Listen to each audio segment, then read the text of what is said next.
Let's start with the lightest and most approachable of the beers, which is the Cradle of Kolsch's.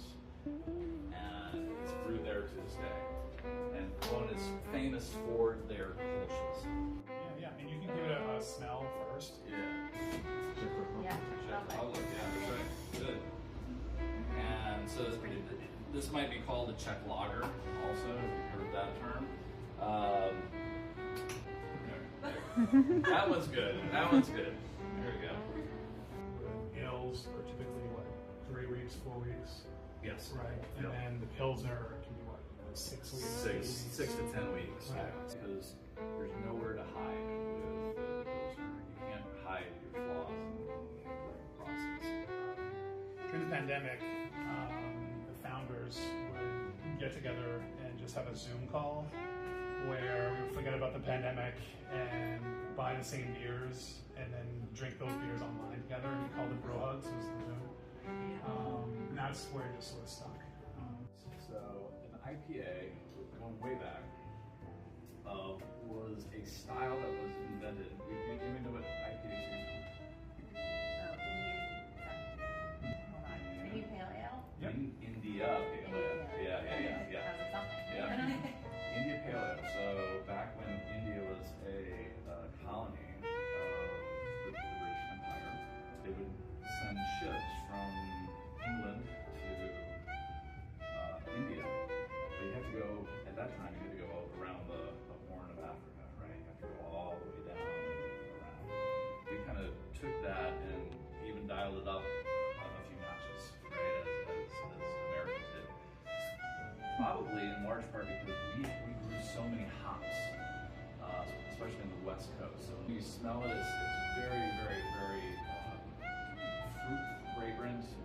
In Vermont and in other parts of New England, they stopped making them super bitter and they started making them very fragrant and fruity without the bitterness that goes along with a lot of IPAs. 4 main ingredients of beer. He just told you one. Hops. Yeah, Hops. yeah. Yep. Yeast, good. Yeast, And we yep. said barley, right? Or, yeah, grain, right? Which is usually barley for most of the beer. Right. Yeah. And then the last one is like the obvious. Not water for sure. It is water. Wow. Yeah, it is water. Yeah. Mark Twain said that the coldest winter he ever spent was a summer in San Francisco. Because it's cold. It's like in the 50s, and it's rainy. And so when you're brewing lager at a little bit higher temperatures, it would actually throw off steam because it was so kind of foggy. They called it a steam beer. This is more of a copper color. It's a little bit more malty. It has some sweetness like an ale, but it has more of a crisp finish like a lager.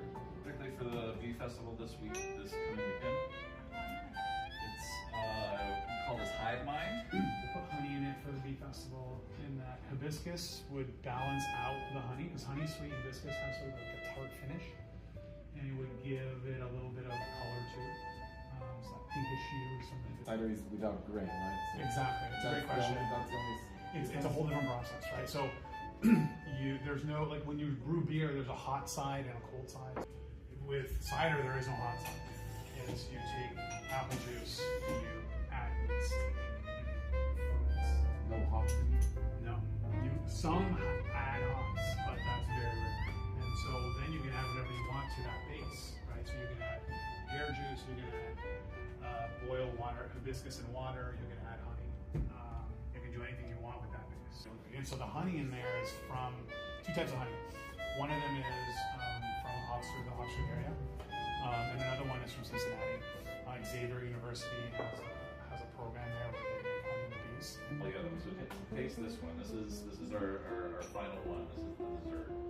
So also for the Bee Festival, we collaborated with Third Eye on it for the Bee Festival. And I made a whole bunch, so we'll have some on tap for a while after. And then we added chocolate, raspberries, and honey. And the idea there, give it some fruitiness with the raspberries, and then the bees pollinate those.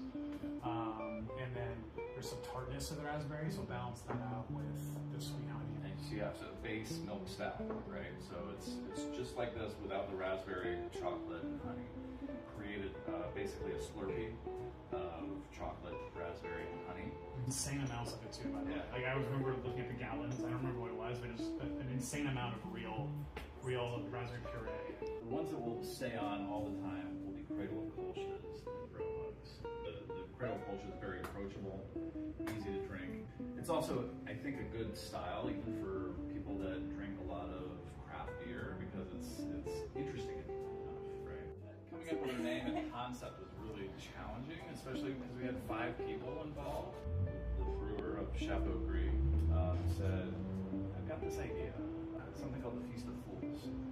Certain parts of Europe would have a flipping of the power from the king and queen would step down from their throne, and they would promote a jester or some peasant, and that peasant would be the king or queen for the whole week. That person was called the Lord of Misrule. So the bunny and the axe, the scribes in the Middle Ages that were doing various texts, they get bored and they would actually scribble in the margins fun, whimsical things. You can look this up. It's called Marginalia, and they're one of the big themes, if not the biggest theme, was rabbits that would become killers. So it was based on this idea of Lord of Misrule, right? You have the weak, small peasant jester that becomes the king. Here we have the sweetest, most vulnerable of all the forest animals that picks up an axe and goes after their hunters. Yeah, so it's kind of like this humor of the time, right? To flip everything upside down, right? So all kinds of animals that are usually hunted become the hunter. They're riding snails, right? Instead of horses. It's just, I don't know if we consider ourselves bunnies, but at least we're just business professors that are doing this on the side, right? We have jobs, full-time jobs as kids, and we don't have millions of dollars, right? So we're just kind of little guys that are trying to do something cool here for Oxford. And